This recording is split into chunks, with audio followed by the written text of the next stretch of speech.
I don't think I've ever seen this many people before. There's an estimated 300,000 people here. I've never seen any pro-Israeli march anywhere in the world that has anywhere close to these numbers. That tells you a story. It is ethnic cleansing.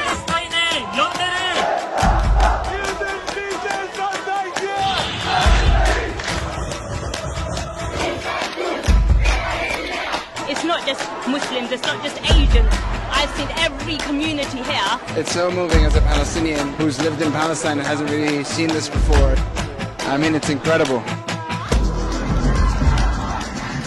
Anyone with a conscience believes that a civilian population should never be punished in this way.